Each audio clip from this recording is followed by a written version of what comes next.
সাবেক উপদেষ্টা মাহফুজ আলমকে অনেকে দার্শনিক বলেন। তিনি দার্শনিকের মতন বিভিন্ন ঐতিহাসিক প্রেক্ষাপট ব্যাখ্যা করেন। ফেসবুকে একটা লম্বা স্ট্যাটাস দিয়েছেন। সেই স্ট্যাটাস রাজনৈতিক মহলে আলোচনার জন্ম দিয়েছে। গণমাধ্যমে সেই স্ট্যাটাসটা যথেষ্ট গুরুত্ব সহকারে রিপোর্ট আকারে প্রকাশ করা হয়েছে। প্রথম আলোর মতন পত্রিকাও শিরোনাম করেছে, আওয়ামী লীগ সেদিনই ব্যাক করেছে বললেন মাহফুজ আলম।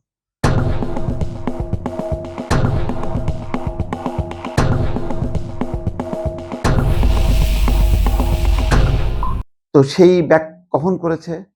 বলা হয়েছে যে লীগ সেদিনই ব্যাক করেছে যেদিন ২৪কে ৭১-এর বিরুদ্ধে দাঁড় করিয়েছিল স্বাধীনতার বিরুদ্ধের শক্তি। লীগ সেই দিনই ব্যাক করেছে যেদিন থেকে ডানপন্থীদের উত্থানের জন্য অন্তরীণ সরকারের লোকজন কাজ শুরু করেছে। লীগ সেই দিনই ব্যাক করেছে। সেই দিনই আইনের শাসনের বদলে মবের শাসনের আনন্দ পেয়েছিল গত ১৭ বছরের মজলুমগণ। মানে ইন্টারিম গভর্নমেন্টের সমালোচনা করছে যে ইন্টারিম গভর্নমেন্টের তিনি উপদেষ্টা ছিলেন একদম শেষ দিন পর্যন্ত। ঠিক আছে, সেই দিন থাকুক আর মানে আগে সে পদত্যাগ করুক, বড় কথা না, তার বক্তব্যটা ইম্পর্টেন্ট। তিনি বলছেন যে মাজারে হামলা হিন্দুদের উপর নিপীড়নের বিরুদ্ধে সরব না হওয়াও আওয়ামী লীগের ফেরার পথ সুগম করেছে বলে মনে করেন মাহফুজ আলম। তিনি লিখছেন, লীগ সেদিনই ব্যাক করেছে যেদিন উগ্রবাদীরা মাজারে হামলা করেছে, মসজিদ থেকে ভিন্ন মতাবলম্বীদের বের করে দিয়েছে। লীগ সেদিনই ব্যাক করেছে যেদিন হিন্দুদের উপর নিপীড়ন নিয়ে মজলুমগণ চুপ ছিল। এটা সত্য। গত ১৭ মাস যখনই উগ্রবাদীদের উত্থান ঘটেছে, দফায় দফায় তারা ভাঙচুর করেছে এবং মাজারে আক্রমণ করেছে। শেষে চরম উত্থানের ঘটনা ঘটল ওসমান হাদির মৃত্যুকে ঘিরে, যখন হামলা হলো ডেইলি স্টার, প্রথম আলো এবং একই সঙ্গে ৩২ নম্বর, সুধাসদন, উদীচী সহ বিভিন্ন জায়গায় যখন নাকি শেষ দফায় ভাঙচুর হলো, তখন মাত্র আর কিছুদিন পরেই জাতীয় নির্বাচন। এটাই সম্ভবত মানুষ একটা হিসাব মিলালো যে তার মানে হচ্ছে কিছুই থাকবে না, প্রগতিশীল বলে কিছু শক্তি থাকবে না, গণতান্ত্রিক শক্তি বলে কিছু থাকবে না, ধর্ম নিরপেক্ষ শক্তি বলে থাকবে না, এবং একেবারে মুক্তিযুদ্ধ বিরোধী যে অবস্থান এবং ওই সংবিধানকে বলা হচ্ছে না যে ছুঁড়ে ফেলে দেয়া, ডাস্টবিনে নিক্ষেপ করা, এই বক্তব্যের মধ্য দিয়ে একটা উগ্রপন্থার উদ্ভাবন এবং ৭১-এর বদলে ২৪কে গুরুত্ব দিয়ে যখন নাকি কিছু শক্তি, কিছু ব্যক্তি মাঠে নামলো, তখনই কিন্তু বাস্তবতা হলো আওয়ামী লীগ ফিরে এসছে। আমি মাহফুজ আলমের সঙ্গে একটা যোগ করব যে আওয়ামী লীগ ফেরার পেছনে তখনই ফিরে এসছে যখন নাকি চরমভাবে ডক্টর মোহাম্মদ ইউনূস ব্যর্থ হয়েছে। আজকে দেখেন, ডক্টর মোহাম্মদ ইউনূসের পক্ষে বক্তব্য দেওয়ার মতন কোনো লোক খুঁজে পাওয়া যায় না। যারা সমর্থক তারা চুপ করে আছে এবং ইউনূস আমলের এই যে বাণিজ্য চুক্তি, তারপরে এই যে হামের এই যে বিপর্যয়, আরো যে নানা রকমের পুলিশের পোশাক পরিবর্তন, বন্দর চুক্তি, নানা ইস্যুতে যখন রাজনৈতিক মহল সোচ্চার, চুপচাপ, এমনকি ডক্টর মোহাম্মদ ইউনূস কিভাবে ১৬-১৭টা লাইসেন্স নিল, কেউ কেউ বলছেন যে মানে জুলাই জাদুঘর উদ্বোধনের সময় পাননি, কিন্তু তিনি তার সমস্তগুলো যে সমস্ত লাইসেন্স নেওয়া দরকার, যেগুলো তার বাণিজ্যিক প্রতিষ্ঠানকে করমুক্ত হওয়া দরকার, সবগুলো তিনি যখন করেছেন, এই ব্যর্থতাটাই সবাইকে বলল যে হাসিনাই ভালো ছিল। এখন কিন্তু তারেক রহমানের সরকারের সময় গত ৩ মাসে এখন কিন্তু কেউ বলছে না যে হাসিনা সরকারই ভালো ছিল, কিন্তু ইউনূসের সময় বারবার উচ্চারণ হওয়ার মধ্য দিয়ে তার একটা ভিত্তি কিন্তু দাঁড় করালো। এবং শুধু তাই না, আজকে পশ্চিমবঙ্গের যে ক্ষমতার পালাবদল ঘটলো, এটাও হচ্ছে বাংলাদেশে যে উগ্রপন্থীদের উত্থান, সেই উত্থানের বিপরীতে তারা মনে করলো, পশ্চিমবঙ্গের লোকজন বা হিন্দু ধর্মাবলম্বীরা তারা মনে করলো যে ওই অঞ্চলে যদি মৌলবাদীদের উত্থান ঘটে আর এই অঞ্চলে যদি আমাদের মানে উত্থান না ঘটে, তাহলে ওই শক্তিকে মোকাবেলা করা তৃণমূল কংগ্রেসের পক্ষে সম্ভব না।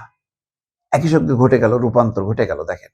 এবং এই সবগুলি কিন্তু শেখ হাসিনার প্রত্যাবর্তনকে সহজ করলো কিনা জানি না, কিন্তু রাজনৈতিক বাস্তবতাকে সামনে নিয়ে আসলো। কারণ বিএনপি সরকার কিন্তু ব্যালেন্সড সরকার। বিএনপি সরকার ইউনূস সরকারের সময় তার পৃষ্ঠপোষকতায় যারা প্রতিপক্ষের ঘর বাড়ি হামলা মামলা করলো, তাদের মতন কিন্তু করবে না।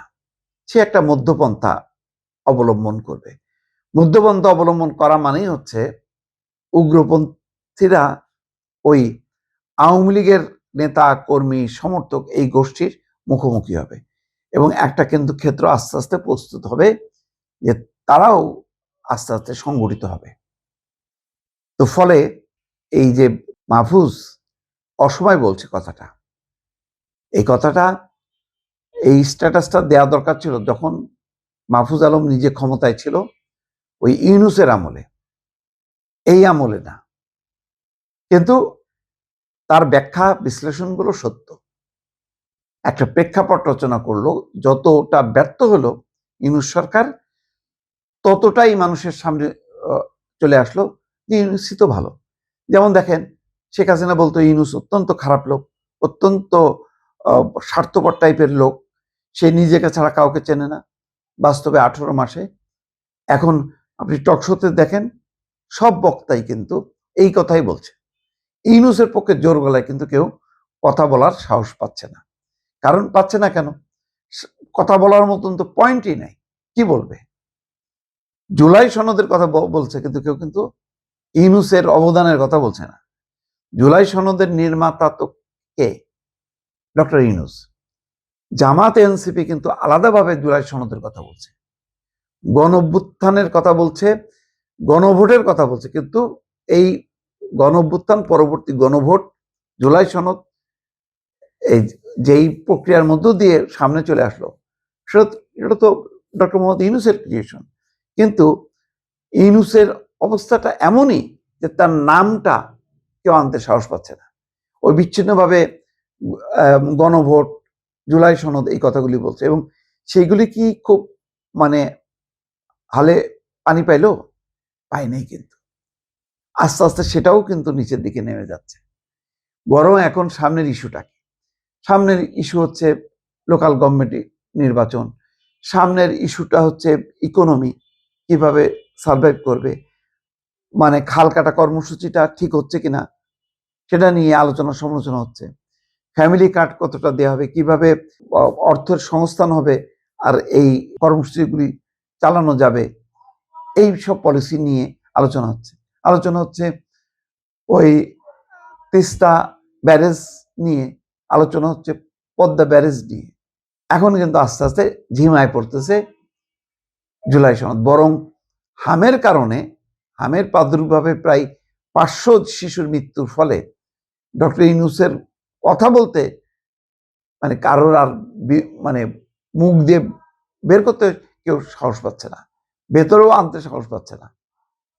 কারণ ইউনিসেফ তো আর রাজনৈতিক প্রতিষ্ঠান না। সে বলছে যে এই দায়, সবচেয়ে বড় দায় হচ্ছে ডক্টর মোহাম্মদ ইউনূসের। যেইটা শুরু করছিল শেখ হাসিনা, সেটা চূড়ান্ত রূপ নেয় হচ্ছে ডক্টর মোহাম্মদ ইউনূসের সময়। এবং ইউনূসের জামানার বিভিন্ন লোকজন যে ঘাঁটি গেড়ে বসে আছে, আস্তে আস্তে কিন্তু তাদেরকে সরাই দেওয়া হচ্ছে। কারণ তাদের প্রতি বর্তমান সরকারের বিন্দুমাত্র আস্থা নেই। এমনকি ডক্টর মোহাম্মদ ইউনূসের যে কর্মকাণ্ড যেটা রেখে গেছে, সেটাকেও কিন্তু এই বর্তমান সরকার ওন করছে না। এবং ঘটনাক্রমে ক্ষমতার বাইরে আছে যে রাজনৈতিক দলগুলো, তারাও কিন্তু ডক্টর মোহাম্মদ ইউনূসকে ওন করছে না।